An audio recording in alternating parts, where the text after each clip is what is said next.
बिस्मिल्लाहिर्रहमानिर्रहीम। अस्सलाम वालेकुम student, this is Atif Mahmood. तो आज का लेक्चर हमारा है जी फंक्शन से रिलेटेड। तो जिन स्टूडेंट्स को फंक्शंस की समझ नहीं आती, तो इंशाल्लाह आज का लेक्चर ऐसा है कि आज आपको सारी की सारी चीज़ें, सारे के सारे डाउट्स आपके मैं क्लियर कर दूँगा, और फंक्शन से रिलेटेड और उसकी टाइप से रिलेटेड सारी की सारी चीज़ें आज आपकी क्लियर हो जाएंगी इंशाल्लाह। तो लेक्चर को पूरा देखने, बहुत ईजी सा लेक्चर है, सिर्फ आपने लेक्चर पूरा देखना। आज इंशाल्लाह आपका फंक्शन वाला टॉपिक सारे का सारा क्लियर हो जाएगा, ठीक है। तो आज हम पढ़ेंगे फंक्शंस एंड इट्स टाइप्स, और इसमें आपका 10th क्लास का साथ में क्वेश्चन भी हो जाएगा। ये है क्वेश्चन नंबर हमारा 6। तो क्वेश्चन नंबर 6 आज करेंगे, ठीक है। तो आज का टॉपिक हमारा है जी सेट से related, which is functions. Set का मेन टॉपिक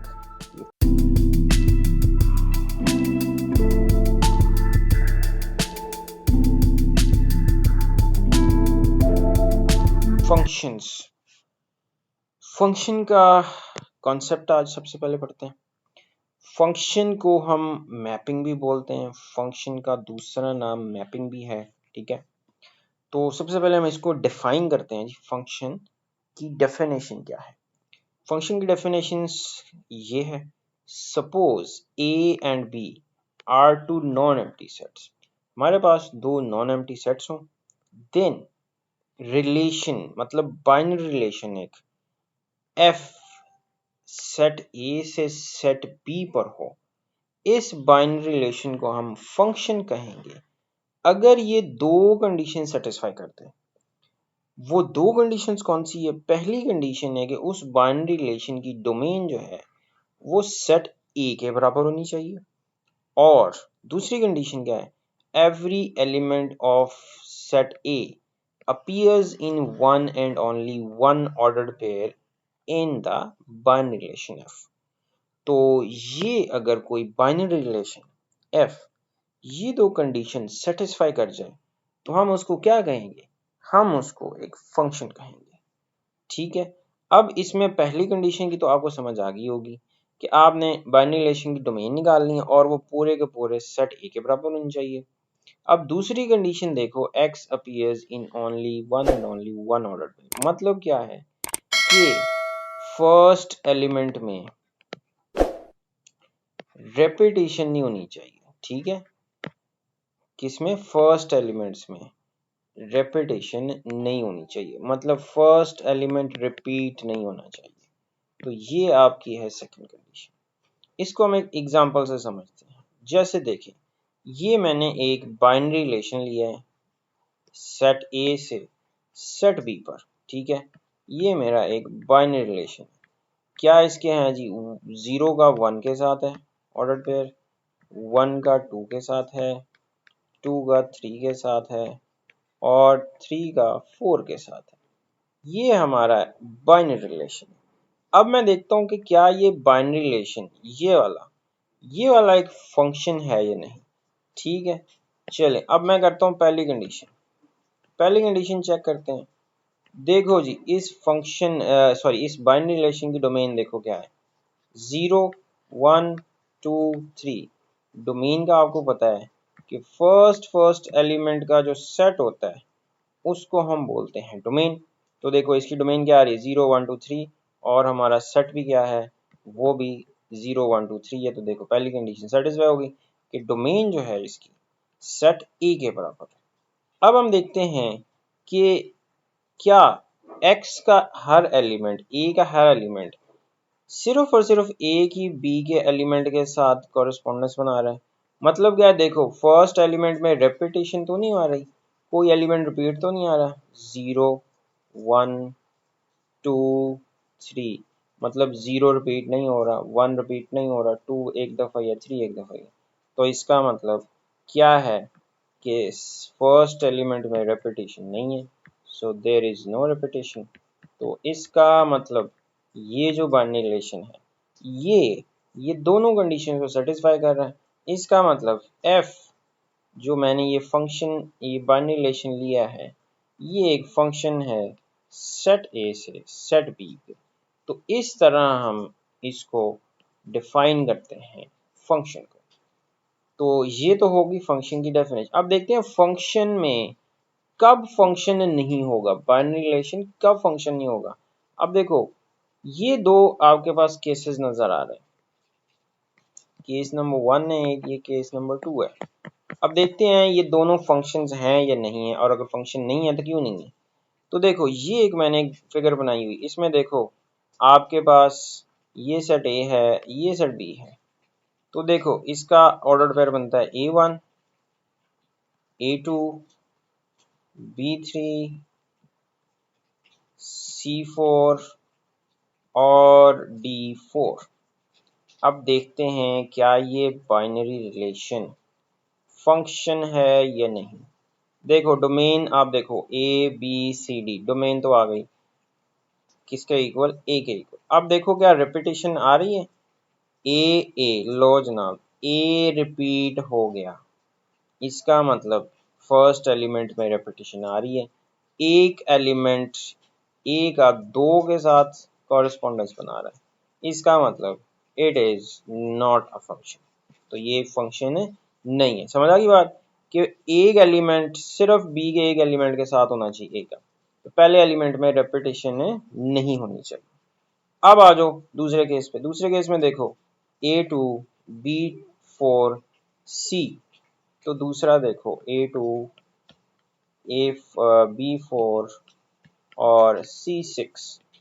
अब देखते हैं क्या ये बाइनरी रिलेशन फंक्शन है या नहीं।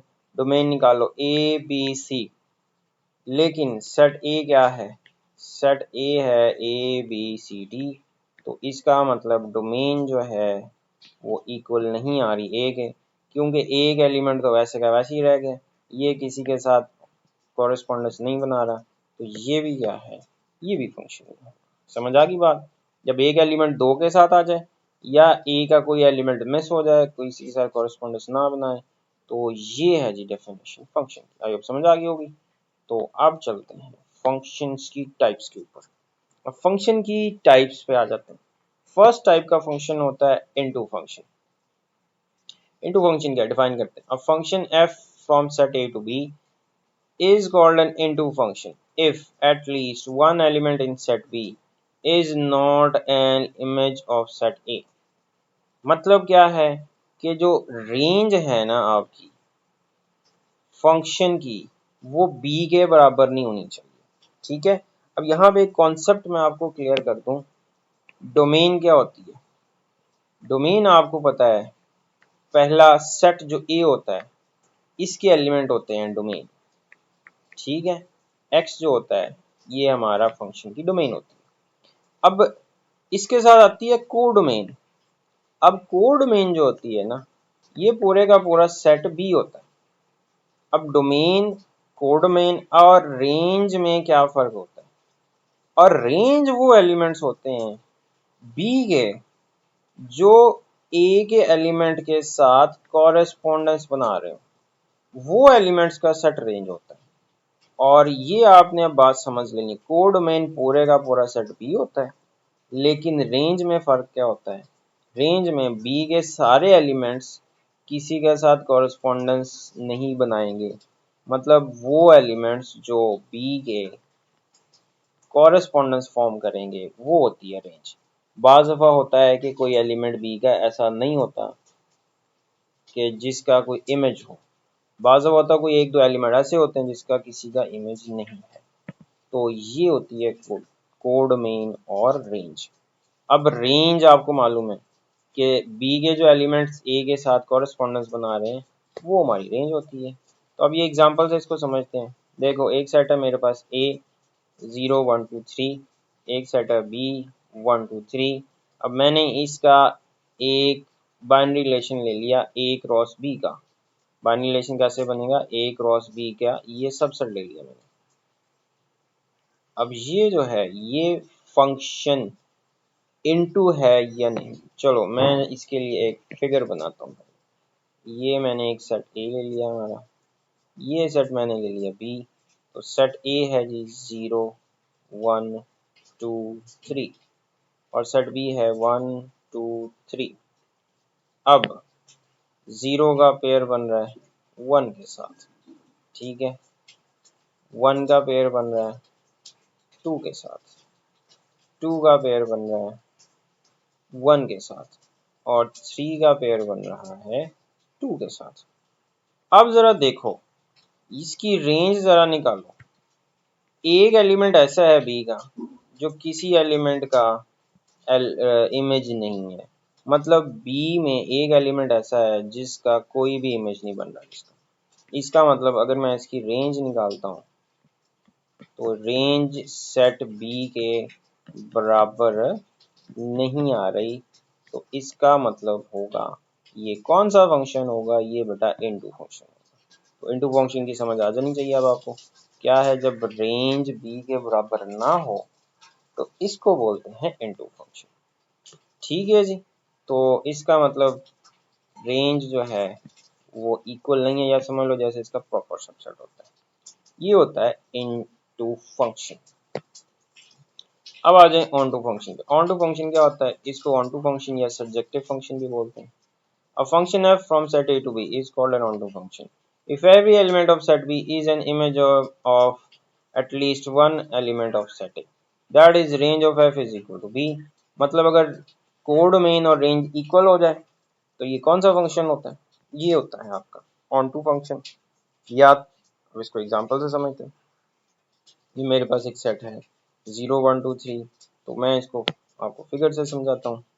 ये मेरे पास सेट ए है, ये मेरे पास सेट बी है, 0 1 2 3 1 2 3, ये सेट ए, ये सेट बी।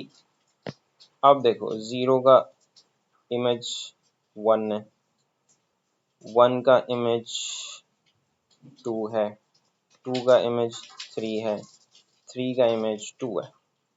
अब इसमें देखो बी के सारे एलिमेंट किसी ना किसी एलिमेंट के इमेजेस हैं।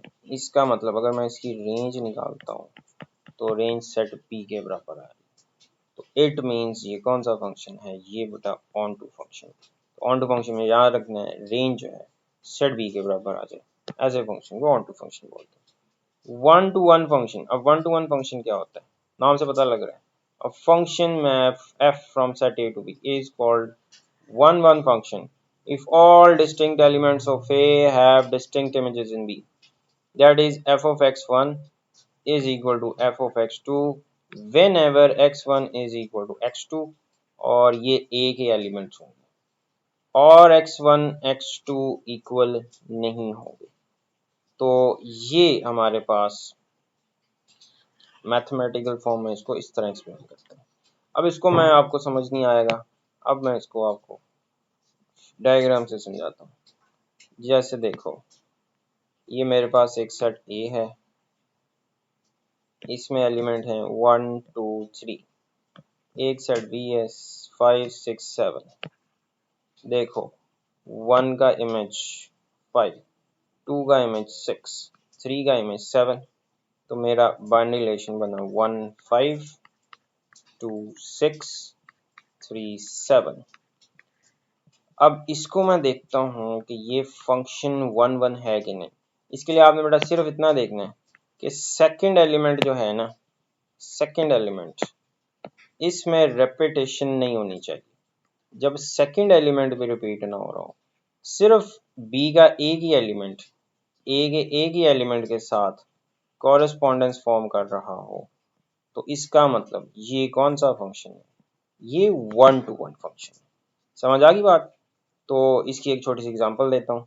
जैसे देखो किसी भी कंट्री के प्रेसिडेंट जो होते हैं वो कितने हो सकते हैं, जी बिल्कुल एक ही प्रेसिडेंट होता है, प्रेसिडेंट ऑफ अ कंट्री, तो वो सिर्फ 1 होता है। तो कंट्री भी ओनली 1 होगा, 2 कंट्री एक जैसे तो नहीं हो सकते ना। तो मतलब क्या है, किसी कंट्री का प्रेसिडेंट एक ही होता है, हर एक कंट्री का एक ही प्रेसिडेंट होता है।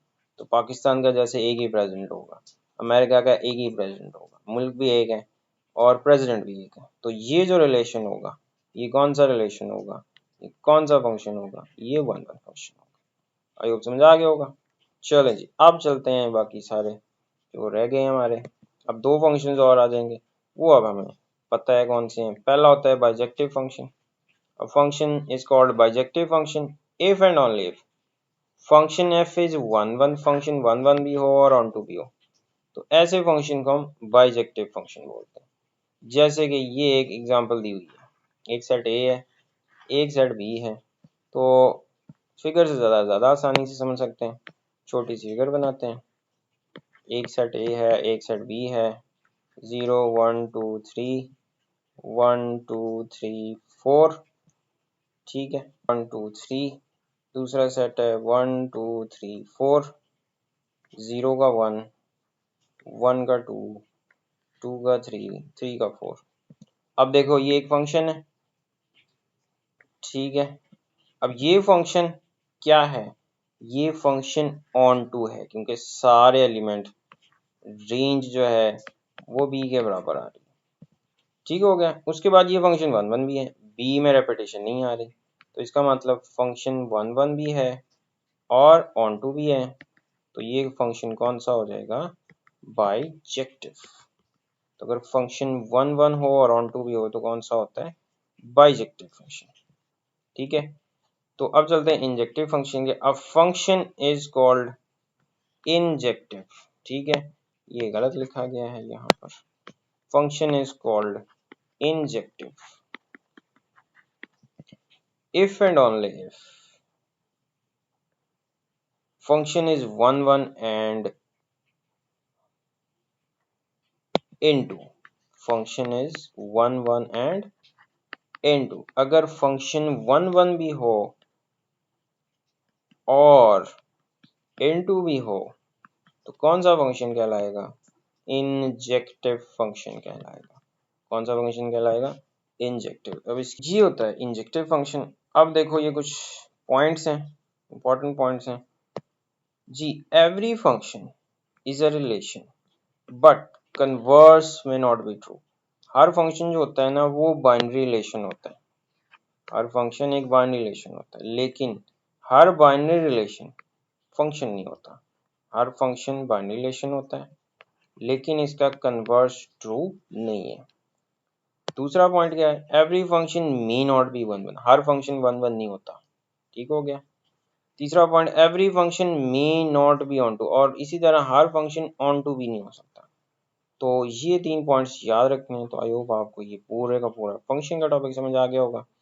तो ये अब हम 5.5 का क्वेश्चन नंबर 6। अब इसमें सिर्फ आपने ये बताना है क्या है, indicate relations into one one function, onto function and bijective function from the following. अब ये जो आपको रिलेशन दिए गए हैं ना, इनको आपने पहले देखना है क्या ये फंक्शन है, ठीक है। अगर फंक्शन है तो कौन सा फंक्शन है। अब पार्ट नंबर 1 से 6 तक जो कोडोमेन है वो सेट की रेंज के इक्वल है, मतलब बी हमारी सारी की सारी रेंज की वैल्यू, मतलब सेट बी हमारा रेंज है पूरा, बी के सारे एलिमेंट कॉरेस्पॉन्ड करते हैं, ठीक हो गया। कोडोमेन इसमें कोई नहीं है, कोडोमेन मतलब बी के इक्वल, रेंज के इक्वल है। चलो जी, पहला फंक्शन देखो। पहले फंक्शन में आपने देखो इसमें क्योंकि सेट ए गिवन नहीं है तो पहली कंडीशन सेटिस्फाइड होगी। पहली कंडीशन क्या होगी, वो हमारी सेटिस्फाइड होगी, तो हमारी डोमेन जो है वो ए के बराबर ही होगी। अब हम इसकी सेकंड कंडीशन देखेंगे। सेकंड कंडीशन में सिर्फ आपने ये देखना है पहले क्या फर्स्ट एलिमेंट में रेपिटेशन तो नहीं आ रही, 1 1 2 2 3 3 4 4, तो हाँ जी बिल्कुल रेपिटेशन नहीं आ रही। इसको फिर हम सिर्फ थोड़ा सा टाइम लगेगा, जल्दी से इसकी हम फिगर बना के मैं आपको एक्सप्लेन कर देता हूँ, ज़रा अच्छी तरह समझ आ जाएगा। 1 2 3 4, 1 2 3 4। अब ये देखो ये एक फंक्शन है, 1 का 1, 2 का 2, 3 का 3, 4 का 4, तो देखो फिगर से ज़्यादा आसानी से समझ आ जाएगा। इसका मतलब ये फंक्शन देखो ऑन टू भी है, क्योंकि पूरे का पूरा सेट बी जो है इसके सारे एलिमेंट किसी एक एलिमेंट की इमेज है। उसके बाद फंक्शन वन वन भी है, क्योंकि सेकंड एलिमेंट में रेपिटेशन नहीं आ रही, तो इसका मतलब ये फंक्शन ऑन टू भी है, वन वन भी है। तो इट मीन्स ये कौन सा फंक्शन हो गया जी? लो जी, ये फंक्शन कौन सा है? Bijective function. तो पहला फंक्शन R1 हमारा बाइजेक्टिव। अब R2 पे आ जाओ। R2 R2 में देखो जी 1 2 3 2 4 5। अब देखो 1 का इमेज 2, 2 का इमेज 1, 3 का इमेज 4 और फिर 3 का इमेज 5। तो अब यहाँ से आपको समझ आ गया होगा। देखो फर्स्ट एलिमेंट में रेपिटेशन आ रही है, तो पहला एलिमेंट रिपीट हो रहा है। पहला एलिमेंट एक्स ए का 2 बार नहीं आ सकता, 2 एलिमेंट्स के साथ इमेज नहीं कॉरेस्पॉन्डेंस से नहीं बना सकता। तो इसका मतलब क्या हुआ? ये तो बेटा हमारा फंक्शन ही नहीं है। तो इसका आंसर क्या हो गया? It is not a function, क्योंकि पहला एलिमेंट क्या हो रहा है? रिपीट हो रहा है। तो R2 फंक्शन नहीं है। ठीक है, चलो जी R3 पे आ जाओ। तो R3 में देखो फर्स्ट एलिमेंट में रेपिटेशन आ रही है? नहीं आ रही। इसका मतलब ये फंक्शन है। ठीक है, अब देखते हैं ये कौन सा फंक्शन है। तो अब इसमें है जी बी सी और डी, और सेट बी में है ये बी का है, सी का है, डी का है। ठीक है, तो इसका मतलब सेकंड एलिमेंट जो है ये पूरे का पूरा रेंज हमारी बी के इक्वल है। फंक्शन ऑन टू हो गया। अब देखो सेकंड एलिमेंट में रेपिटेशन आ रही है, यस, तो इसका मतलब ये फंक्शन 1 1 नहीं है। तो ये फंक्शन सिर्फ क्या होगा? ऑन टू फंक्शन होगा। ठीक है, तो ये है हमारा थर्ड R3। चलो जी R4, पहले एलिमेंट में देखो रेपिटेशन तो नहीं आ रही, 1 2 3 4 5 नहीं आ रही। तो इसका मतलब है ये फंक्शन हो गया। अब ये फंक्शन ऑन टू होगा। ठीक है, क्योंकि रेंज इसकी का है सेट बी के बराबर है। तो इसका मतलब ये फंक्शन ऑन टू हो गया। अब हम देखते हैं कि फंक्शन 1 1 है कि नहीं। सेकंड में रेपिटेशन आ रही है 1 3 4 3, यस, सेकंड एलिमेंट में रेपिटेशन आ रही है। तो इसका मतलब ये फंक्शन जो है ये 1 1 नहीं है, ओनली क्या बना ये फंक्शन ओनली ऑन टू है। ठीक है, R5 पे आ जाओ। R5 में देखो फर्स्ट एलिमेंट में रेपिटेशन आ रही है? नहीं आ रही। तो इसका मतलब ये फंक्शन है। ठीक है, अब देखो कि ये अब ऑब्वियस बात है फंक्शन है तो ऑन टू होगा, क्योंकि रेंज जो है वो सेट बी के बराबर है, कोड मेन के बराबर है। तो ऑन टू हो गया। अब देखो सेकंड एलिमेंट में रेपिटेशन आ रही है? सेकंड एलिमेंट में रेपिटेशन नहीं आ रही। इसका मतलब ये फंक्शन 1 1 भी है। ठीक है, फिगर बना के भी समझ आ जाएगी। तो A B C D, A B D E, A का बी, बी का ए, सी का डी, डी का ई। देखो सेकंड एलिमेंट सिर्फ सिंगल एलिमेंट है, किसी का एक का इमेज है। तो इसका मतलब ये फंक्शन कौन सा हो गया? बाइजेक्टिव हो गया। ठीक हो गया, ये R5 हो गया हमारा। अब R6 पे आ जाओ। R6 में देखो फर्स्ट एलिमेंट में रेपिटेशन है 1 2 1, लो जनाब, ये तो रिपीट हो गया। इसका मतलब फर्स्ट एलिमेंट में रेपिटेशन आ गई। तो ये तो आपको पता चल गया फिर जब फर्स्ट एलिमेंट में रेपिटेशन आ जाए तो ये फंक्शन नहीं होता। अब आ जाओ नेक्स्ट R7 पे। अब ये फिगर बनी है तो इसको तो समझना आसान है। देखो ए डोमेन जो है क्या ये ए के बराबर आ रही है? यस, 1 3 5 सारे एलिमेंट्स किसी के साथ कॉरेस्पॉन्ड बना रहे हैं। अब देखो ये फंक्शन ऑन टू है कि इन टू है? अब देखो रेंज जो है इसकी सेट बी के बराबर नहीं आ रही, क्योंकि इसकी रेंज बन रही है पी आर और एस, लेकिन सेट बी में हमारे पास क्यू भी है। तो इसका मतलब रेंज बी के बराबर नहीं है। ये कौन सा फंक्शन हो गया? इन टू हो गया। अब देखते हैं कि ये 1 1 है। देखो सेकंड एलिमेंट रिपीट तो नहीं हो रहा, नहीं हो रहा। एक ही एलिमेंट सेकंड का सेट बी का एक ही एलिमेंट के साथ, तो इसका मतलब distinct elements has distinct element. तो ऐसा फंक्शन जो इनटू भी हो और 1 1 हो, कौन सा फंक्शन होता है? तो ये फंक्शन हो गया इंजेक्टिव। ठीक है, लो जनाब लास्ट। चलो जरा आप खुद बताओ, 5 सेकंड का टाइम दे रहा हूँ, क्या ये फंक्शन है? Your time starts now. 1 2 3 4 5, times up. जी, फंक्शन है या नहीं? यस, ये फंक्शन नहीं है। क्यों नहीं है? तो देखो इसकी डोमेन सेट ए के बराबर नहीं आ रही, क्योंकि एक एलिमेंट तो किसी के साथ भी कॉरेस्पॉन्डेंस नहीं कर रहा, तो पहले सेट के तमाम एलिमेंट्स होने चाहिए। इसका मतलब ये फंक्शन ही नहीं। लो जना, ये आपका फंक्शन का टॉपिक कंप्लीट हो गया, क्वेश्चन भी हो गया। आई होप आपको सारे फंक्शंस की समझ आ गई होगी कि फंक्शन की क्या डेफिनेशन है और किस तरह हम चेक करते हैं कि कोई बाइनरी रिलेशन फंक्शन है। तो इसके साथ हमारा जो चैप्टर नंबर 5 है ये अल्हम्दुलिल्लाह कंप्लीट हो गया। तो आई होप आपको आज का लेक्चर समझ आ गया होगा। कोई क्वेश्चन हुआ करें कमेंट जरूर किया करें, ठीक है, जरूर पूछा करें। इंशाल्लाह मैं आपके हर कमेंट का आंसर किया करूंगा। चलें जी, तब तक के लिए नेक्स्ट लेक्चर तक के लिए अल्लाह हाफिज।